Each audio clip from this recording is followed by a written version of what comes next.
Selamat pagi, fams. Apa kabarnya nih? Semoga kita semua selalu sehat dan yang sakit segera diberikan kesembuhan. Hari ini banyak sajian menarik untuk dikulik, fams, sebagai teman sarapan di pagi hari. Semuanya asli dari Indonesia. Tetap stay tune di sini ya, fams, di Ragam Indonesia.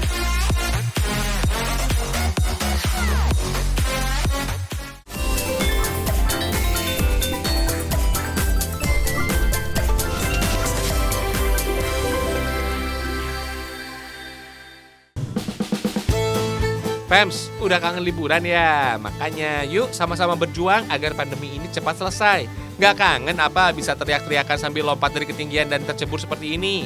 Di desa Rumah Galuh Langkat, Sumatera Utara, jadi salah satu hidden paradise bernama Kolam Abadi. Untuk menuju pemandangan yang indah ini, ada perjuangan yang nggak sedikit, fams. Pengunjung harus trekking sejauh 1 kilometer, melewati jalan setapak. Trek tanahnya masih alami banget, fams. Jadi harus hati-hati untuk melangkah dan jangan sampai kepleset. Fams, Kolam Abadi ini menjadi tempat pemandian mata air alami.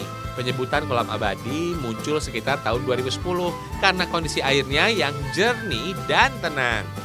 Usut punya usut, Kolam Abadi ini ternyata bagian dari aliran sungai Lauberte. Masyarakat yakin kalau dulunya Kolam Abadi ini sebagai tempat pemandian raja desa Rumah Galuh. Bahkan sebelum resmi jadi spot wisata alam, aliran Kolam Abadi ini pernah digunakan oleh warga untuk aktivitas mandi dan mencuci, fams. Pemandangan seperti ini bisa berubah-ubah, fams. Semuanya dipengaruhi oleh kondisi cuaca. Kalau musim kemarau, airnya bisa 100% jernih dengan warna kebiruan. Kondisi ini katanya dipengaruhi oleh paparan cahaya matahari. Kalau musim penghujan, airnya bisa menjadi sedikit lebih keruh, fams. Makanya buat pengunjung yang ingin menikmati birunya Kolam Abadi, sebaiknya datang antara bulan Februari sampai Agustus ya. Air yang jernih membuat pemandangan bawah sungainya terkesan seperti tembus pandang. Dari atas terlihat bebatuan dan pasir di dasar sungai. Keberadaan batu dan pasir ternyata berfungsi sebagai filter air alami yang bikin air tetap jernih. Gak hanya berendam atau main-main air aja, pengunjung juga bisa merasakan nikmatnya body rafting. Tapi tetap harus pakai life jacketnya ya. Kaki nggak perlu mengayuh alias berenang, kita bisa mengikuti aliran air aja tuh. Oh iya, rute body rafting ini memiliki panjang sekitar 700 meter. Selama body rafting, pengunjung bisa menyusuri sungai baik di arus yang tenang sampai arus yang super deras. Nah, kalau arusnya lagi deras kayak gini, wajib untuk beranjak dari air dan melintas di atas bebatuan aja ya. Hihihi. Gak hanya bikin otak jadi lebih fresh, fams, aktivitas body rafting punya segudang manfaat. Misalnya, memperkuat otot jantung serta menyembuhkan stres dan depresi. Kalau kurang menantang, bisa loncat dari tebing di tepi aliran sungai Lauberte ini, fams. Gak tinggi-tinggi banget kok, cuma 4 meteran aja. Hihihi. Lokasi ini memang dinilai pas dan aman jadi spot melompat karena memiliki kedalaman air hampir 3 meter. Nah, titik inilah yang menjadi aliran air terdalam di sepanjang sungai Lauberte, fams.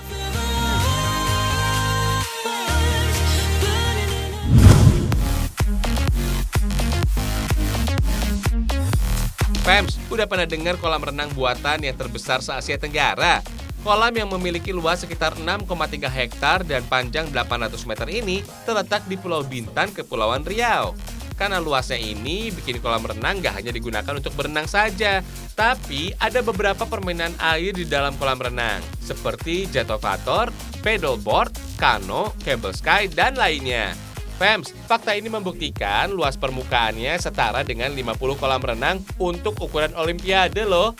Bayangin aja, daya tampung airnya mencapai 115 juta kubik. Meskipun punya label kolam buatan, kolam renang ini diklaim ramah terhadap lingkungan. Terbukti dengan penggunaan produk kimia yang 100 kali lebih sedikit dibandingkan dengan kolam renang buatan lainnya. Sebagai gantinya digunakanlah teknologi Invivated Crystal Lagoons yang berguna menyaring air, fams. Teknologi ini ramah terhadap lingkungan, hemat energi, dan lebih efisien. Gak heran kalau kolam renang ini punya air yang sangat jernih dan berwarna kebiruan, layaknya crystal water. Fams, karena kolam renang yang terlalu luas, ada kapal yang tersedia untuk mengantar berkeliling ke seluruh penjuru kolam renang. Hihihi, lumayan gempor juga ya kalau harus berenang dari ujung ke ujung sejauh 80 meter.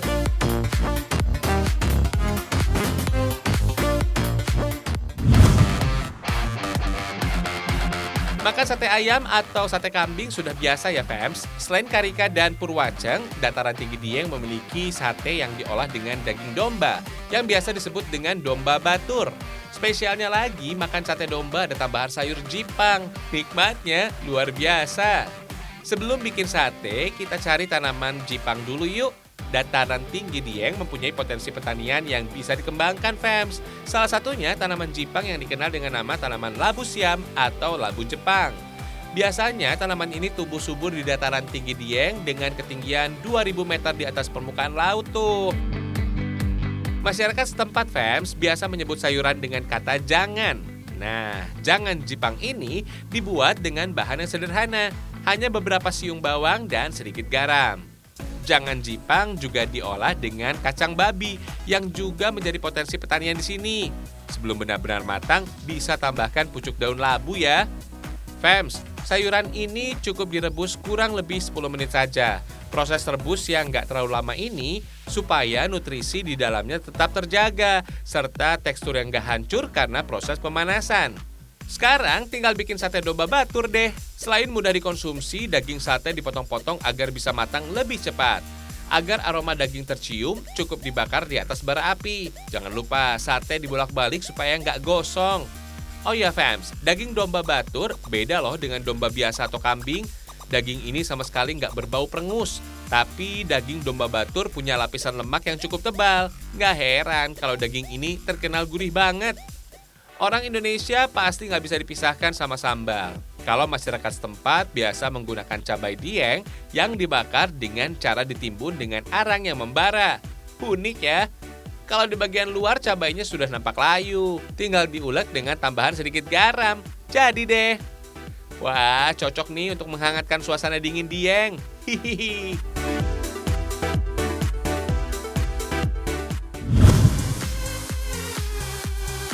Berbeda dengan sate di Desa Karanganyar, Kota Cirebon, Fams. Di sini terdapat kuliner khasnya, sate bebek. Lagi-lagi bukan pakai sembarang daging bebek, Fams. Sate yang ini menggunakan jenis bebek Rambon. Ciri khasnya bisa dilihat dari bulunya yang berwarna coklat muda, Fams. Nggak cuma kenyang, daging bebek Rambon ini memiliki kandungan asam lemak omega 3. Dipercaya bisa mengurangi tekanan darah dan mencegah kolesterol, Fams. Selain itu, kandungan fosfor di dalamnya juga bisa memperbaiki tulang dan gigi. Fams, bahan yang digunakan untuk bumbu sate Rambon ini masih sama dengan sate Madura yang sudah kita kenal. Ada kacang tanah goreng yang dicampur dengan berbagai bumbu dapur. Rasanya enak. Bumbu sate ini biasanya memiliki rasa yang agak manis karena ada tambahan kecap manis, Fams. Bumbu kacang kemudian dimasak hingga teksturnya kental dan mengeluarkan sedikit minyak. Untuk bebek Rambon harus dibersihkan dulu dari bulu dan jeroannya. Fams, daging bebek Rambon ini memiliki tekstur yang lebih empuk dan gurih loh dibandingkan daging bebek lainnya. Oh iya, yang namanya sate pasti dimatangkan dulu dengan cara dibakar. Dibandingkan arang kayu, arang batok kelapa ini bisa menghasilkan masakan yang lebih aman tuh. Soalnya batok kelapa didapatkan langsung dari pohon. Berbeda dengan arang kayu yang diperoleh dari limbah bekas bangunan. Masakan yang dimasak secara tradisional juga bisa menghasilkan rasa masakan yang lebih nikmat. Karena panas api batok kelapa bisa lebih merata sampai ke masakan.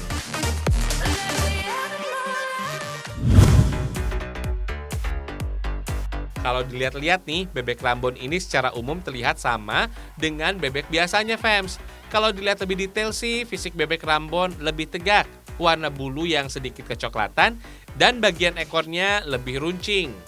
Fams, bebek ini biasanya diberi pakan bernama kecepu, yang terbuat dari dedak dan butiran beras. Bebek jenis ini termasuk unggulan penduduk desa Karanganyar, Fams. Bahkan populasi bebek ini melebihi jumlah penduduknya. Hihihi. Mayoritas penduduk desa Karanganyar lebih memilih menjadi peternak bebek Rambon karena pertumbuhannya relatif cepat dibandingkan dengan bebek biasa. Selain itu, produktivitas telurnya juga sangat tinggi. Dagingnya juga tetap empuk meskipun sudah afkir. Daya tahan tubuhnya juga kuat alias mudah dikembangbiakan. Rambon sebenarnya kepanjangan dari ras karena berasal dari kata ras milik Cirebon, fams. Sebenarnya bebek ini hasil perkawinan silang dari bebek lokal Cirebon dengan bebek dari Magelang. Fams, kalau bebek pada umumnya bertelur maksimal hanya sampai 4 bulan, bebek Rambon bisa bertelur hingga 6 bulan lamanya loh. Dalam sehari mereka biasanya bertelur 1 butir. Nah, telur-telur ini kemudian disortir untuk dipisahkan, untuk ditetaskan, atau diolah menjadi telur asin. Fams, calon telur yang akan ditetaskan dilihat dengan adanya titik hitam di dalam cangkang telurnya. Titik hitam ini adalah embrio yang memungkinkan untuk bisa dikembangbiakan. Telur dengan titik hitam kemudian diletakkan di dalam mesin penetas, Fams. Mesin ini diatur dengan suhu 37 derajat Celcius atau suhu yang sama jika telur ini dierami oleh induknya. Telur-telur ini otomatis bisa menetas saat usianya sudah menginjak 30 hari. Jumlah telur yang ditetaskan dengan mesin ini lebih banyak dibandingkan dengan cara alami, Fams. Soalnya nggak terpengaruh oleh cuaca dan resiko terinjak oleh induknya. Fams, telur yang tidak terdapat bintik hitam berakhir jadi olahan telur asin kayak gini deh.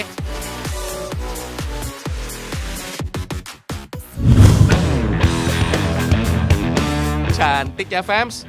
Iya, Mojang Priangan ini emang cantik, tapi tas yang dipakai juga gak kalah cantik kok. Hihihi. Fams, siapa sangka tas cantik ini terbuat dari limbah plastik. Bahkan ada beberapa tas yang dibuat dari lingkar tutup gelas plastik. Gak kelihatan ya? Coba deh di PDKT-in. Salah. Maksudnya diperhatikan lebih dekat. Tuh, lingkar ini dibuat dari limbah. Gak cuma jadi tas aja, tempat gelas air mineral juga bisa dipakai loh. Semua jenis gelas air mineral bisa dipakai kok. Gak usah dipilih-pilih segala, dan warnanya bisa bervariasi. Yang dipakai sih cuma bagian atas gelas alias bibir gelas aja. Ini nih bibir gelasnya. So, pisahkan dulu dari gelasnya. Bebas aja, mau pakai cutter boleh, pakai gunting juga boleh. Tapi hati-hati, Fams, bagian lingkaran ini nggak boleh sampai patah atau rusak ya. Kalau rusak, mending dibuang ke tong sampah aja. Hihihi. Alasan limbah gelas plastik bisa dipakai karena bibir gelasnya dililit dengan pita kawat warna-warni. Kalau mau pakai kain bekas juga boleh, kelihatannya jadi makin cantik dong. Hehehe. Sebaiknya bikin 2 warna atau lebih, Fams, biar nggak monoton. Detail lengkungannya juga bisa lebih terlihat tuh. Di proses ini butuh ketelitian dan kesabaran. Kalau buru-buru, bikin lengkungan bibir gelas bisa patah dan nggak bisa dipakai lagi. Kalau sudah banyak, tinggal dirangkai deh. Nggak perlu disambung pakai lem, Fams. Kerajinan ini cuma ngandelin pita kawat warna-warni aja. Dijamin bakal kuat kok. Ngomong-ngomong, plastik berasal dari bahasa Yunani, yaitu plastikos. Artinya sesuatu yang lentur dan mudah dibentuk. Ternyata, Fams, plastik pertama kali digunakan oleh bangsa Olmec di Meksiko sekitar 150 tahun sebelum Masehi loh. Tara, udah jadi deh. Kalau udah cakep gini nggak malu-maluin kok. Dipajang jadi suguhan tamu. Mereka juga nggak bakal ngira kalau kerajinan ini terbuat dari limbah. Hehehe. Tuh, limbah plastik ini bisa jadi kerajinan yang bisa digunakan sehari-hari. Sampahnya nggak terbuang mengotori bumi. Lumayan juga loh buat menambah penghasilan sampingan. Hahaha. Fams, kalau ngomongin tentang plastik, kita seharusnya malu dong dengan label Indonesia sebagai negara kedua penghasil sampah plastik terbanyak di dunia. Nah, harus berubah ya, Fams. Caranya mengolah kembali sampah menjadi kerajinan, Fams. Misalnya, dari botol bekas minuman probiotik ini. Biar nggak kelihatan dari limbah, sebaiknya tutup pakai tali kur. Permukaannya yang lebar, jadi nggak butuh waktu lama untuk membungkus seluruh permukaan limbah botol. Bisa juga loh, Fams, dipercantik dengan tambahan topi. Tutup botol air mineral dan kardus bekas juga bisa jadi pilihan. Kasih pemanis sedikit dan jadi deh. Wah, kecil-kecil cabai rawit nih, Fams. Kalau diseriusin, bisa jadi cuan juga nih. Hehehe.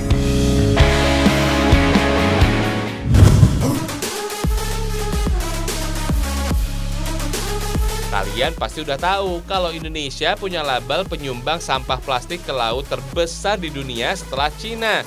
Malu banget kan? Karena itulah pemuda asal Jagakarsa, Jakarta Selatan ini menyulap tas-tas kece dari limbah plastik.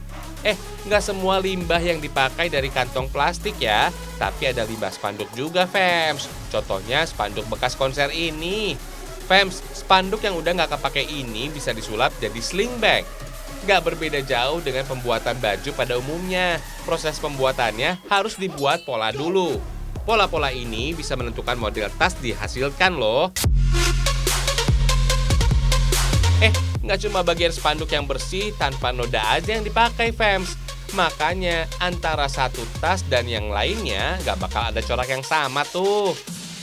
Fams, bahan yang dipakai untuk pembuatan spanduk adalah polyvinyl chloride atau disingkat PVC. Kelebihan jenis bahan ini adalah ketahanan terhadap air alias waterproof. Dijamin tahan terhadap api dan cuaca yang panas juga. Selain buatan Jerman, PVC yang biasa dipakai untuk spanduk konser di Indonesia berasal dari Cina, fams. Kalau polanya sudah didapat, langsung dijahit deh.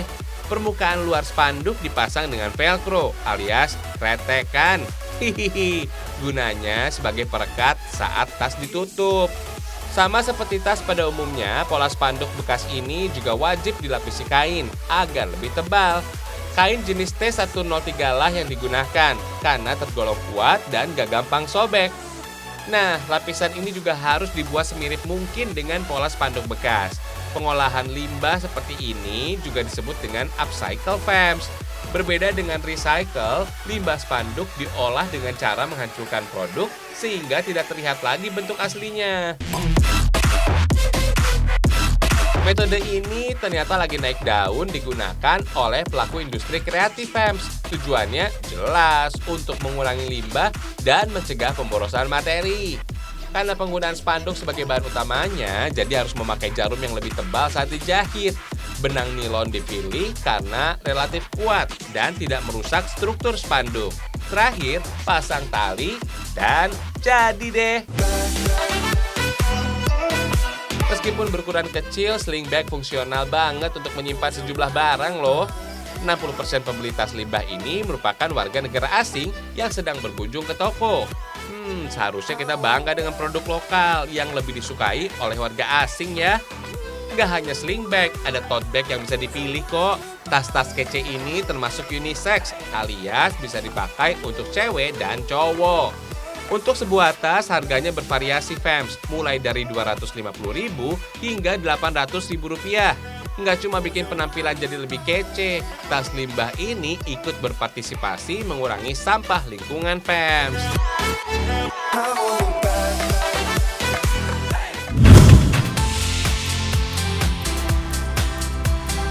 Kita bergeser ke Tanah Minang, fams. Penge ini rasanya enak, gurih, dan menggugah selera.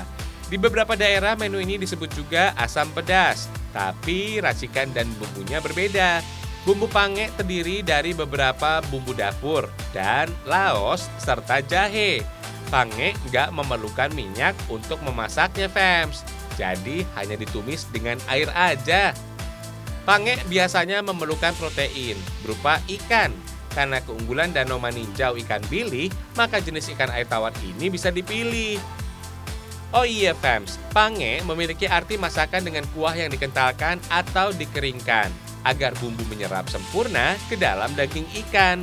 Nggak heran kalau pange dulu sering dibawa oleh masyarakat Minang yang hendak menunaikan ibadah haji ke Tanah Suci Mekah karena pange cenderung tahan lama. Nggak hanya itu, makanan ini juga jadi salah satu hidangan wajib saat acara adat perkawinan atau keagamaan. Kalau sekarang sih, pange mudah ditemukan di rumah makan Minang. Fams, ikan bili ternyata mengandung kalsium yang tinggi, bisa membantu proses pertumbuhan tulang dan gigi. Ikan bili juga mengandung zinc yang lebih tinggi daripada hati sapi atau unggas. Katanya ikan bili hanya bisa ditemukan di perairan darat Pulau Sumatera aja tuh. Bisa dibilang habitat asli ikan bili hanya ditemukan di Sumatera Barat, terutama di Danau Maninjau di Kabupaten Agam. Pemandangannya bagus banget ya. Danau vulkanik ini terbentuk karena letusan Gunung Sitinjau, fams. Kalian bisa lihat dari bentuk bukit di sekeliling danau yang menyerupai dinding. Masyarakat sekitar menggantungkan hidupnya dari danau ini, fams. Hampir seluruh masyarakatnya berprofesi sebagai nelayan. Fams, ikan ini juga hidup di perairan sungai yang jernih dengan suhu air antara 24 hingga 26 derajat Celcius serta dasar yang berkerikil dan berpasir. Ikan ini berukuran kecil, tapi lebih besar daripada ikan teri, dengan ukuran 6 hingga 12 cm, Fems. Bentuknya yang lonjong, pipih dengan sisik berwarna perak dan sirip kehitaman, jadi ciri khas ikan bili. Ikan endemik ini nggak mudah hidup di luar daratan Sumatera, sehingga populasinya makin berkurang dan terancam punah. Masyarakat sekitar berupaya membantu populasi ikan bili dengan tidak memancing dengan perlengkapan berbahaya bagi ekosistem dan populasi danau maninjau. Karena makin susah didapat, sebagai makanan yang sangat khas dari Sumatera Barat, ikan bili yang sudah digoreng dijual seharga Rp300.000 per kilogram. Kalau masih basah kayak gini, hanya Rp120.000 per kilogram.